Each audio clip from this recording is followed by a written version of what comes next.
the good thing that bodes for BNK Fearex is all of our highlights were on them being proactive. Maybe this time not making the right calls, but they're still in the fight. It is tied 1-1. Let's send it back on over to the casters for game number 3. Thank you very much, gentlemen, for that breakdown of game number 2. Here we are for a best of 3 that is beginning to unfold between us, and we do have a side switch, as first pick will now go over to BNK Fearex, and T1 will jump on over to the blue side. So we'll see how things develop now with first pick on the cards for BNK. My big thing here for what I'm most worried about for BNK for the rest of this series is they're not going to get their hands on Vi. Proactivity in terms of the comps that are left available is a little bit tougher when some of these picks are gone, right? Like the clear Renekton, which was incredible in game 2, is now fearlessly banned, right? The Ahri is gone. That's one of Vicla's best. Like their playstyle is quite hindered as we go deeper into the series, and also with T1 being very aware of their playstyle and how they like to draft for early mid-game and skirmishes makes it a little bit face-up. So we'll see what they do in terms of adaptation. I think there's still a lot of really strong picks left for Diablo. You and I were talking about how Sivir doesn't really necessarily give him the big outplay opportunities that all the other picks like Ezreal, the Lucian that's banned against him have. Yep. And he is eating T1's bans at least here now on blue side. We're on first pick. There were a lot of jungle bans in the last game. Wukong, Nocturne, Vi, all of them taken away. None of them have been taken away this time. Finally, the Nocturne is going to get taken off the board. We'll see what the answer is going to be. I imagine a Vi ban is probably on the cards here if they want to stick to sort of the tier list. We'll see whether they have anything else in mind as the first pick for BNK. That is going to be the big question mark for me. What can they get their hands on that they feel is the highest priority this time around? It's a tough question. The Rise is still available. So that could be the one. And I think that is probably where we're headed, just because it's the strongest pick in the meta that's left available, that clears waves, does tons of damage, safe inside, it's good at collapsing. It does so many things that it's kind of required. I feel like a lot of mid laners would look for the counter pick Cassiopeia in this situation, but I think T1 are a little bit more clever than that. Like they're going to look for something a little bit stronger in terms of the overall composition. So I wouldn't expect that to be slammed down right away, but instead, something here for Dorn. I say that necessarily you're not going to see a pick right away. It's not the Cassiopeia, it's the Anivia. Yeah, we've seen Faker. this into the Rise many times. In fact, I believe Showmaker played it into Faker, which kind of went okay early and then really poorly later on. Wukong, going to be a consideration as well, as a bit of a circular theme is beginning as far as ultimate abilities are concerned. It does seem like really only Chovy has been able to consistently get the value out of the Anivia so far. Kind of making it look pretty broken on his side. But now, what are BNK going to do? I imagine you could lock in a bottom lane here. In theory, give Diablo and Kellen something powerful. Might be able to find that. Or you could just look to lock away your top side of the map and feel powerful there.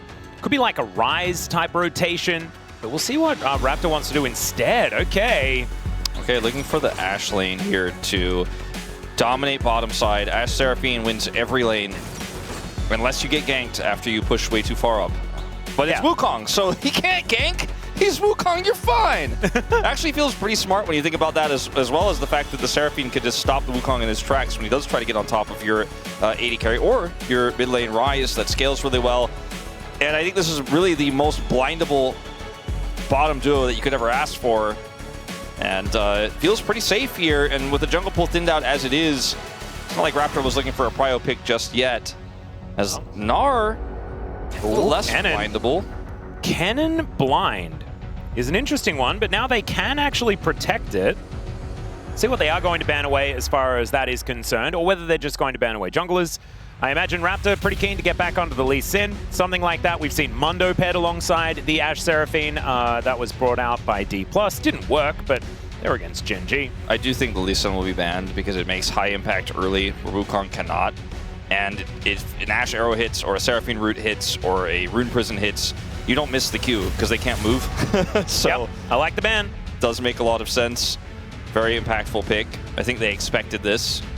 I do think there's real legs and a potential Sejuani pick here for Raptor as well, even though it's not really his preferred play style because of the Ashe and the Seraphine here. It does feel incredibly easy to set up and to even shut down a Kennen, for example, if you can ult him when he's trying to set up for his flanks. Yep.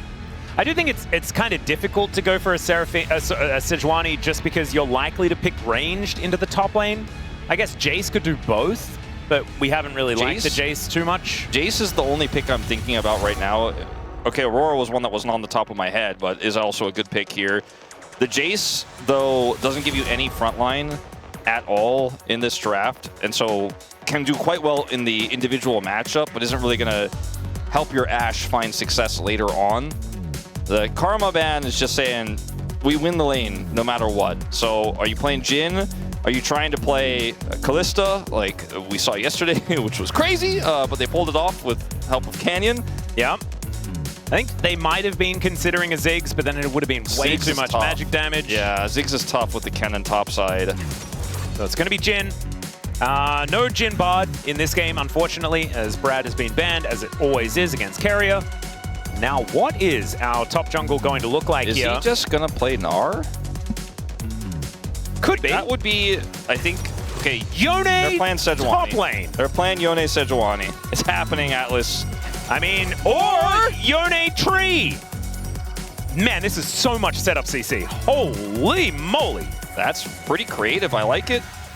Yeah, and Yone's a lot of damage as well. So Yone Ashe for the physical damage, as well as then you've got Maokai and Ryze doing a fair bit of magic. Does mean that the mid-jungle for BNK is a little bit suspect. There is not one single pick that Carrier wants to play in this game.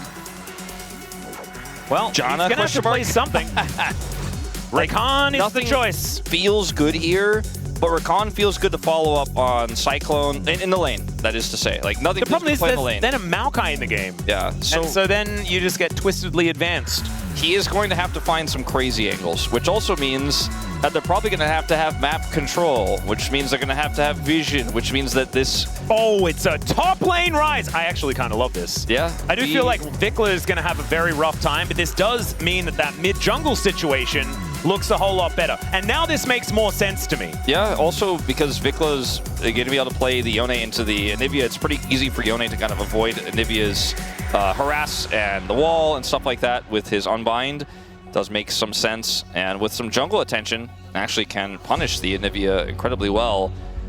I do wonder about Clear's experience on this pick, though, right? We see Ryze played almost exclusively by Keen in the top lane. Yep. And we've seen it for other players like Khan in the past. Some retired players have definitely played it in the past, but Mastery is going to have to be high here to pull this off, because you can't... Yes, you will probably win the lane and do fine up there, mitigate that lane pretty well, even if you don't have Mastery, but it's about team fights later on that I'm more concerned about. You really need to be able to pump out that damage. Yeah, I'm looking forward to seeing what is going to be put forward here, because it's a very cool draft. Whether it works is a completely different question. Let's get on to the Rift here for game number 3.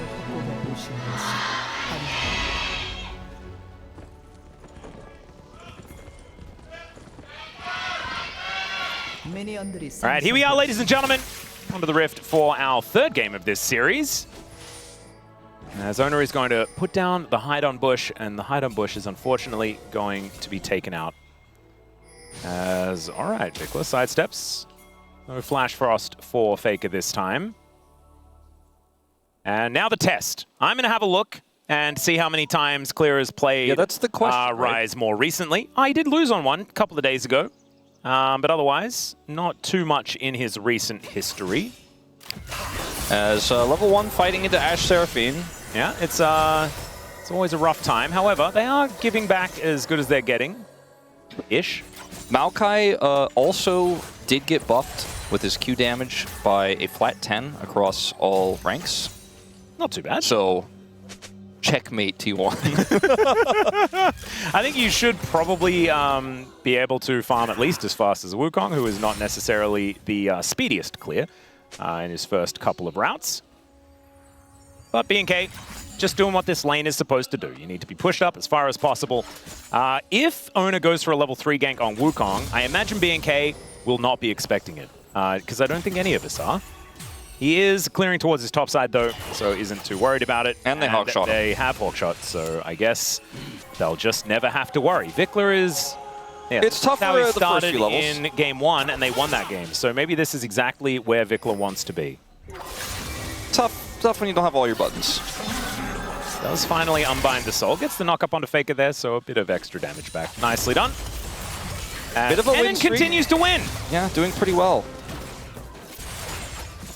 Clear 2 of those wins. We're playing against the Kennen in this case. Yeah, this is. I don't like watching this, but it is what we have to do because this is what B&K's bread and butter in this draft is just to win the lane, get the prio, get the control. And Maokai dive would be quite difficult to pull off, but they have done a lot of damage. And he does have the ability to go untargetable, so juggling of turret aggro could be a thing. But we'll just see. We do have now Pays going back home. Was looking a little worse for wear. 9-21 in the CS margins. Man, this is a rough time. And of course, they picked the Rakan alongside this Jhin. Like, it was always going to be difficult. The ban on the Karma, I think, was a bit of a masterstroke to make sure that T1 couldn't actually stand toe-to-toe. As Doran hasn't teleported yet, so he's able to use his health bar here quite nicely. As Faker finds a great stun. Ona's coming in. Vikla is taking the right direction out. But let's see, as Raptor is going to move on over, the kitty cats are getting mad, and Faker has a few minions that are angry at him. So it looks like the Yone is going to be okay, and Raptor, in his pajamas, just going to look for the monkey. Yeah, I don't think Faker should back there. Oh, it didn't take the extra damage there, Wolf. Clean. No extra 10 for Ona. As flash forward! Gets him into the egg, and out goes Vikla, unbinds that soul, as there's the Arcane Smash. Ona gonna have to put up that decoy, and now Faker eggless. Egg for Flash? A little in danger. Definitely can be worth it, I think, for the Yone that's going to become a bigger problem once he starts to get some items and obviously gets his ultimate. So, well played by Vikla. I think calling worth, especially because Yone doesn't really use his flash defensively in a matchup like this almost at all unless he makes a mistake. So it was very good for him. Didn't have to flash when the gank came through. Actually played it very slowly, played through Raptor, so held his flash and then was able to use it aggressively there on the return. And Raptor will even get this camp. Yep, stealing away the Raptors. That sounds like something he wants to do, as Diablo looking a little worse for wear here in this lane. Does still have his barrier up and available as Pays almost with that cleanse back. Yeah, it's a boots advantage for Pays. That's really all he has with that back he got earlier. So, yeah, nice little knock up here as Kellen in a little bit of trouble. Does have to flash to get himself out of the way as somehow that beat drop does nothing at all. Meanwhile, Ona is going to discover Raptor here in his jungle. The bird is moving down though. And Arcane Smash, there's that extra 10 damage, baby. There you go. And I think he's dead. He's going to look for it. There's a twisted advance and the Arcane Smash! It's called Bramble Smash now, ladies and gentlemen. It hasn't been Arcane Smash for a very long time, as now Faker is looking to try and get that kill back. Oh, Raptor gets the level up! And he's able to stay alive. Look at that. Cool, calm, and collected in the PJs. And just strolls his way out. This is just such a performance out of B&K today. Everyone is firing on all cylinders. Honestly, like everyone on the Rift today. Like this is it's just some pretty high-level League of Legends. And I'm really enjoying it. I want to say, like, for T1, they came in as the favorites. We expect them to be on all cylinders, right? We expect this undefeated team to come in here and pop off and do well. And even the Korean analysts who were saying B&K greater than D+ and stuff like that weren't expecting them to take most of them take wins here. I mean, I said the same thing on the Pog State. And I predicted T1 3-0. And now we're here watching Raptor go for these crazy plays. Has the ward as well, which is super helpful here. Gets on top of him with the flash and takes him out before Faker can impact the play. And Faker's wall is just a little bit too short. Oh, man. Raptor gets the level up as well, but less impactful ultimately. And poor Faker, not able to make anything of it. So feels like highway robbery. Yeah, still able to, stay like right next to the CS numbers of Vikla and things like that. So nothing to worry about as far as the laning phase is concerned. But it is the Maokai getting away with murder. It is the dangerous thing. He lived with 6 HP. Moving forward. And now he has his ult. He's just hunting this Wukong over and over again. And he knows, guess what? The owner doesn't have his ult, so you can just play around this super aggressively. And don't fight Raptor around the Raptors. His name is Raptor. Doesn't have smite, so doesn't seem to worry about it. Owner might not know that, so I suppose can't actually challenge for that, because if he gets it, he gets 6, and maybe they could make a play, but Yone has prio. Atlas, this is a bit of a strong start here with the prio in these lanes. The Rise is winning too. Oh, okay. There's the ulti from Vikla. Finds Faker here, and that's a solo bolo for Vikla, and he walks his way out. And in the meantime, the smite is going to go over to Owner. He does finally find level 6 as Twisted advances onto a clone. But BNK, man, they took that last game personally. They really did. And this is such an early lead, 2,000 at 7.5 minutes. It's the year of Vikla, Wolf. I think it's the year of Vikla again. Yeah, I think it might be. It took a little bit of time off, but now I think it's the time. It's the year of Vikla again. And Clear, we haven't missed a whole lot of minions. Maybe it's not the year of Vikla anymore. Whatever, he gets the champion. That's the one that you want. We haven't looked at the top lane matchup, but Clear has generated the advantage that you want to see with that swap of the Rise into the top lane. And for Vikla as a player, it's always the aggressive picks you're excited about, right? It's the Yones, the Akalis, the Aris, right? He got the flash to get the egg earlier, and now he knows no egg. Yep, and he already called it as well. Gets the knock-up, gets that perfect setup, and just knows. As meanwhile, we've got Clear in a bit of trouble here towards the top side of the map. Flashed, but that is not going to get him out of dodge. As now, the return on the bottom side, as there is the Nature's Grasp. The Encore comes through, good flash from Paze, goes right over the top, but the beat has been dropped. Still, Paze survives with 100 health. The arrow going to connect the splash damage, not enough, and Carrier blocks the volley.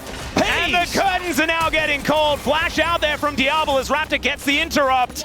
And Diablo, can you actually get any of the kills here as BNK looks to try and turn this around? If at first you don't succeed, try again. And there are no teleports to try and get under here. There's the high note, and that's the double kill for Kellen. Raptor doesn't pick up aggro, he doesn't touch him, and he gets away. And more than the kills going over the Seraphine is you've taken the bottom duel off of the map here, and further farm is denied. Hayes also down both summoners, but his flash was incredible. We're going to go all the way back to this play here where Clear is just a little bit too far up in the lane, but this means that they could just press the go button on the bottom side. They played it about as well as he could have there. And then here, it's the first ultimate for Raptor of the game, and look at how this is played by T1. Carrier blocks, Paze flashes. I mean, that is really hard. Cleanses the Nature's Grasp and then flashes the Encore. It doesn't get much better than that. And then the arrow is blocked by Carrier. And Paze is like, okay, surely they can't.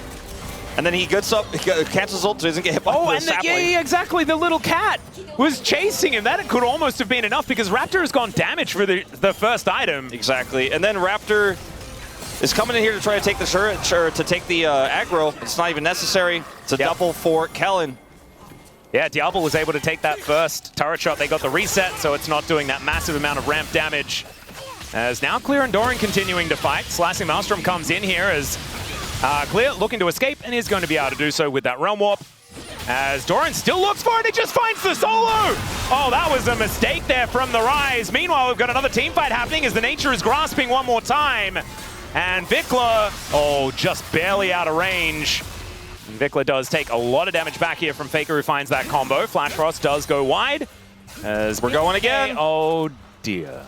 They are in the fog of war. And Raptor does not have his ultimate, so I think he should be able to get this recall off. Although Diablo could snipe him. Too slow. Yeah, Kellen misses as well. Also, I mean, his miss, he's just slow. Needed a little bit more BPM. Yeah, the problem in the top lane is, can they redive this onto Carrier? He has Ghost.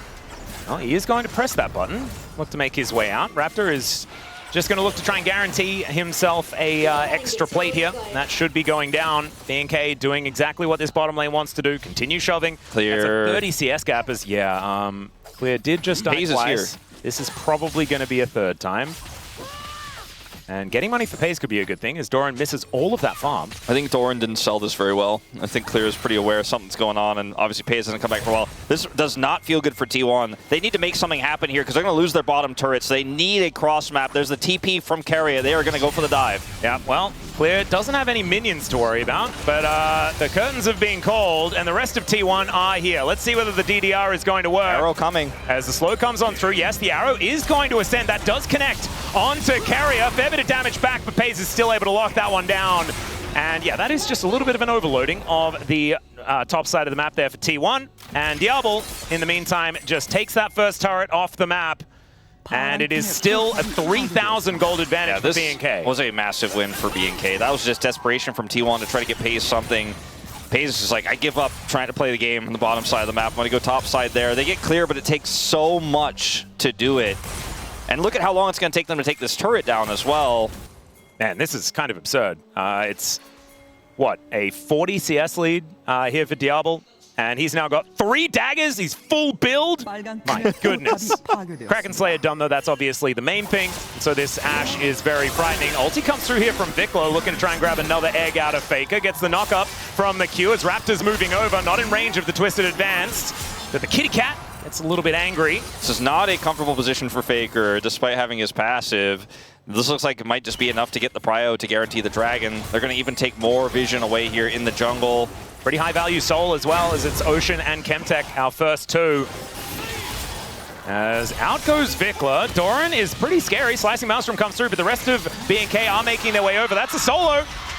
And so B&K not going to be able to do too much of anything at all without Vikla on the map. Man, Doran is kind of taking names. Kind of like, are we sure we lost game 1 to these guys? They keep kind of coming near me, and I press R and they die. I'm not really doing anything skillful. I'm killing them. And Doran's just the punish guy today, as we're going to see a fight. Yeah, they're going to look for the angle here as the Encore does come on down. That is going to interrupt the engage, but Owner is already dead. Diablo gets so much of his health back with that surround sound, and a huge shield from his barrier as well. That's clear, locking down the kill onto Carrier. The flash from Faker really wanting to take down Diablo. But the Ashe is looking to try and kite. The B drops, and he's down to the egg once again. Diablo stands strong, and B&K find another team fight. Find you a support who watches Diablo like Kellen does. Absolutely. Hey, this guy has Echoes of Helia online here, and he's going to pick up a bunch of extra gold. He got the double kill early on in the game. He's looking for that 2-item spike on this Seraphine quite early.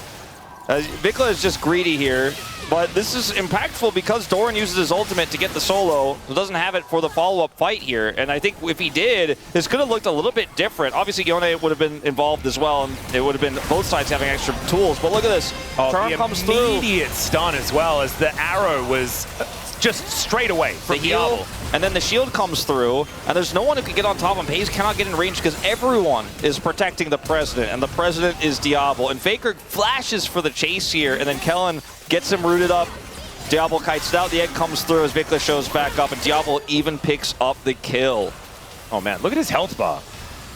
Goes down to 200, then gets the barrier and the surround sound from this Seraphine. I didn't even quite realize that he just barely got over the wall as well. He knows the range. He's begging, asking for help for Kellen. Kellen does help. I want to watch Kellen's first-person view on this one as well. But man, if he gets hit by that wall as well, he's doomed. Gets just barely out of range. Insane. Really nicely played.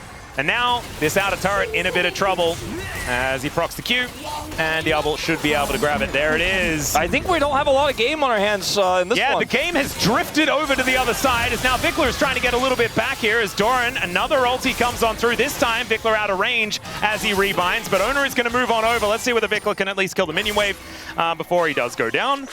B&K, I think it's Doran's birthday. Yeah, I think so. That is going to be Vikla going down. Doran's like, what are they doing? I'm getting confused. I mean, he's been like 100% kill contribution top laner is not what I had on my bingo card. As they are going to get this this Herald B&K on the other side of the map, so it's not a huge win for T1, but Doran is quite large. Has TP, but obviously no ultimate, and there's no fight here in this one, so it is going to be a big objective going over. The mid turret is already gone, though, so this feels more like a denial for B&K more than a huge win. They can use it to secure top turret or get Dragon Prio later on. Doran himself is going to get some additional plate gold here, but I think a Kennen alone does not maketh the win for T1. There is no exhaust, so that's something. Means that this Slicing Maelstrom will get value. But the problem is there are quite a few ways to keep the Kennen at bay. Doran going to be relying on Flash Dash Cannon to get in there, get that ulti in the right position. And we'll see whether B&K can play around it effectively. Storm Surge is finally done here for FaZe, but Diablo is so close to item number 2, which is a little bit ridiculous. And probably has enough money for it now, but is instead intent on farming, close to a 60 CS gap. 55 right now on the cards. As there is Fan Dancer done, and a Crit Cloak as well. Jhin is not a champion that does a lot of sustained damage. We know this. Yeah. This Jhin with a Storm Razor only against the Phantom Dancer. Did I say Storm Surge before? I apologize. if you did, I think that is a apologize, different item. Vikla built that in the last game, but that's not what it was. He is really just not going to be hurting anyone. Like, he's looking for roots, okay?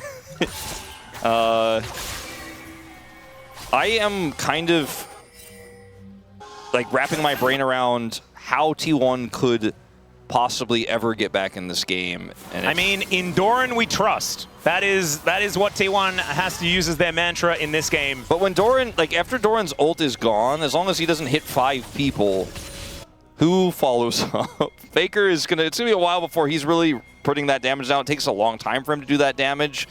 His wall could cut somebody off. You know, there's a Cyclone angle. If Diablo makes a huge mistake or gets greedy or just, you know, does the Diablo thing where he's like, I'm just gonna walk into that brush because I'm fed and I'm gonna make it happen.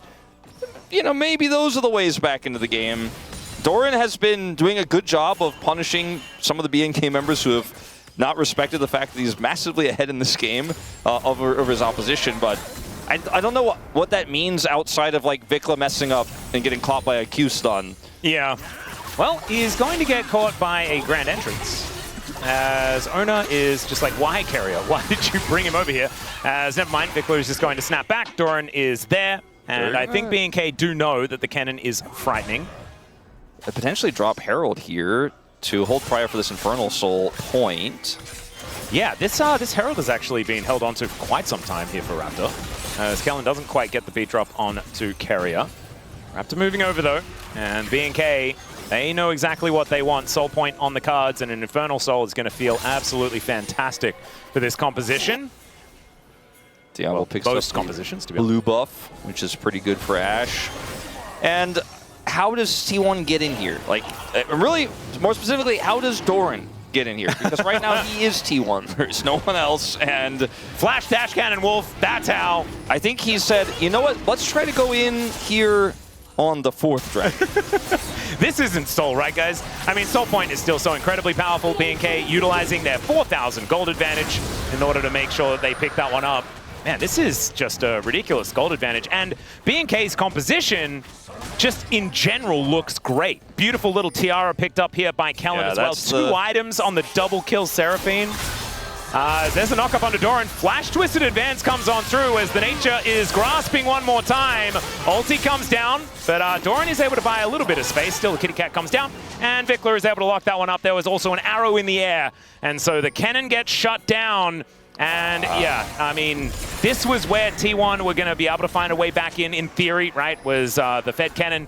Now even he is getting put down, and Diablo is continuing to be frustrating, taking 2 plates immediately. And the bottom lane, like they're getting this mid-turret plate gold while the bottom lane has a Herald crashing into the inner. The macro is once again very strong here for BNK from this lead. And Wukong really does not like Seraphine. It's very difficult for him to close the gap on anybody. Ashe slows also make him annoyed. He's not happy. He's not having a good time. No one is having a good time anymore with Doran dead. As you pointed out, really the last bastion of hope for T1 to put themselves onto match point. And instead, we're looking at a world where BNK likely to go up 2-1 over T1. Point. Like possibly going to go directly to our top 3. And round 2 has been the 3-1 round. Round 1 was the 3-2 round. So far, we saw Genji and DK. They went T1, to 3-1. Yeah. As T1 are going to do the T1 Baron here at 20 minutes and 53 seconds. I mean, Nivea damage is pretty real if she had more items. Look at all the things. It'll take a while. Yeah, Vikla is going to have to teleport in here. Let's see where he's going to go, as the teleport in the backline is going to come on through. BNK do manage to get here, but T1 have this Baron so incredibly low. Arrow going to connect. There is the Encore. That's the Baron secured, but can they keep themselves alive? As the Nature's Grasp comes down, and Owner is going to be the first one to die. Clear has now found Doran, and Doran's just going to die? A solo kill for the Rise, who has felt like an afterthought this game. 2 dead in trade for the Baron. We've seen that not work out for the Baron up team, and especially when BNK have so much control over these lanes. Yeah, and now there's no jungler to punish the push here for BNK. They're going to have to hope their Baron buff minions can defend here. This turret is not long for this world. as they don't have the wave anymore, so it will take a little bit longer, I suppose, as that top turret is also just going to go down to BNK as this Baron buff withers away. I think it was a good call from T1, and they had Doran on the flank to try to mitigate any sort of team fight. Raptor looking to engage Cone his way in as Carrier in a bit of trouble, has to flash to get himself out of the way. Faker slowed down by the volley as Diablo's in the front line. Does get hit by that crit, but it is going to be Raptor now that's in a little bit of trouble. Look at that health bar, though. It's gigantic, and in goes Vikla, finding the ulti angle, and they just eviscerate Carrier and get themselves out. And Clear isn't even here. He is going to show up here on the flank now, but they're essentially doing this fight without him, and now Owner thinks he can get his buff. And maybe Dagon was right this whole time. Maybe Raptor is just the greatest jungler ever. As Vikla is down very, very low. There's a slicing Maelstrom, but there's no follow-up onto Doran. And now the curtains are being called. Faker in a bit of trouble as Clear does have his Seraphs, and so the shield is going to help him. And so we don't misquote Dagon. Dagon said he was top 3. If he wins this series, you know, he will be. I was being a little facetious, you know, as now Faker is going to look for Diablo. He has the barrier, and down he goes to the egg. Pays is dead as well as the Q snipes him down. And there goes the Anivia. Carrier cannot do anything. He's dead. It's a double for Diablo. And BNK, I think, are just going to march down this bottom lane and look to put an end to game number 3. This was a very, very creative draft that I wasn't sure if we could trust, because it's just kind of unexplored territory, but they made it look absolutely broken. The coordination was great. And with the Red Bull Baron power play, it looks like T1 is sponsoring Red Bull after all of that money, as finally Raptor does go down. This inhibitor turret is going to go as well. A 5,000 negative Red Bull Baron power play. That is a large one, as now Vikla could be getting flanked. Carrier looking to make his way in, but Doran, I don't think he's going to be able to get the follow-up. As let's just see. Yeah, he's just going to take a merry jaunt to get himself out. The ulti is going to be used. It's like if you, before it's if you like, you know, T1, maybe you should drink Red Bull. Now it's like if you like Red Bull, maybe you should like T1. I don't know if that really came off the right way, but it is very funny what you said. I wanted to make sure that people knew that you made a funny joke, and then I ruined it. Thanks, Wolf. No, I appreciate it. And ruining jokes that's my shtick, so I really appreciate. I mean, Dragon for T1, maybe? Maybe? Yeah? Could be the angle, and of course, BNK, they can give away as many dragons as they would like, because of course, they've taken the first 3 all for themselves. Vikla looking for a few Qs, does miss most of them. Good footwork there from Faker. Faker's like, oh, thank God it's over. And then, well, I thought we were going to see the arrow over the wall. We did not. It is over. In fact, for Faker, it clears that wave. Yep. They get an Infernal Dragon, so that's a lot of stats across the team. Oh, and speaking of stats, Wolf, I have a fun stat. Go ahead. That might put some game back onto your hands. Okay, I'm ready. How many teams have come back from a 14,000 gold lead this season in the LCK Cup? Just one team, actually. Which team was that? It was T1. Aha! Not to be confused with SK Telecom, of course, the previous team. That was the previous team. It was under the T1 banner after the rebranding. Got it. Okay, good. I'm glad, this year, in this season, against KT Rolster, their telecom rivals. Got it. So there is still hope, T1 fans. However, it is looking a little dire, and Diablo is doing a lot of damage here this game. Has his first 3 items fully completed. It looks like a more of Malmortius on the way. Last time Pays was on the Aphelios. He's on Jin this time. Oh.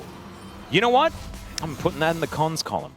He does have a rapid fire cannon and a, yeah. It's just not really looking. Last time Owner was on Mundo. He's on Wukong this time. Which is not necessarily that bad if he can find a flank angle. But they don't have a lot of vision, they don't have a lot of control, but maybe it could be some sort of crazy cannon, Wukong, Rakan, Wombo combo onto 5 people. Yeah, Clear is about to actualize, though. It did just complete it, and the Rise has been basically a non-factor this entire game, but is all of a sudden incredibly terrifying. Actually has a gold lead against Doran, who was the most powerful member of his team. And speaking of gold lead, Owner actually does have one as well, which is kind of crazy. Arrow going to catch Carrier in the middle of his grand exit, and Diablo just walks him down. Is it going to be enough, though, as they look for the curtain call, and Diablo just stands behind the tanky boys. The Wukong aren't able to do anything, and BNK just wipe out 2 already. Now Faker, Pays, and Doran, can they hold on to the base? That is the question. Slicing Maelstrom is there, and it's going to need to be massive. Clear takes matters into his own hands. There's the ulti from Vickler, and they just take down the cannon before Doran can do anything at all.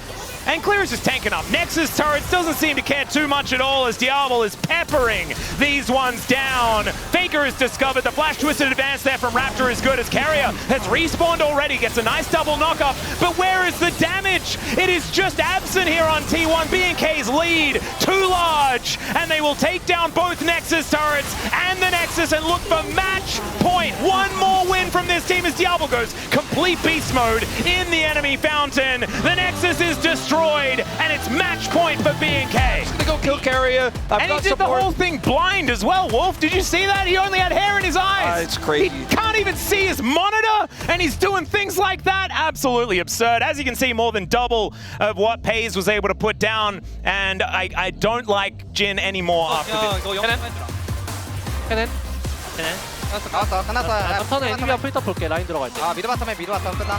바텀 라인까지 박아줄게. 바텀 라인 써. 맞지마 그냥. 빌려줄게. 이제부터 가줄게. 아니야 박아봐. 나 풀탑. 애니비아 노플. 라인 쳐. 타워 쳐. 가려야 돼 이거? 타워 쳐. 나 세라프 있어. 근데 시간 많이 남아서 그냥 끝나긴 해. 끝나긴 해. 타워 쳐봐. 끝나. 타워 쳐봐. 8초. 타워 치면 끝난다 얘들아. 딜 없어 얘네. 타워 칠게. 대건이 봐달라는데? 네 맞아. 아 놀아. 다 잘해보자.